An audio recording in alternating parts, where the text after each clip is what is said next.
कुछ ऐसी आवाज है जिनसे आज भी वैज्ञानिक घबराते हैं। दरअसल 1970 में रसिया के साइंटिस्ट ने यह फैसला लिया था कि वह दुनिया का सबसे गहरा गड्ढा खोदेंगे। गड्ढा खोदते खोदते 20 किलोमीटर नीचे तक पहुंच गए और 2000 डिग्री सेल्सियस के तापमान पर मशीन गर्म हो गई और काम करना बंद कर दिया। रूसी वैज्ञानिक ने कुछ ऐसी आवाज सुनी, आप भी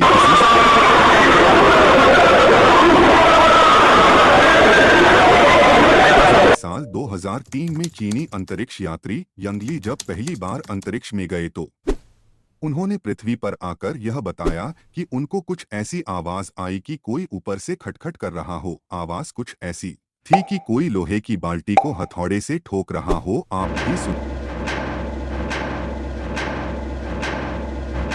सब्सक्राइब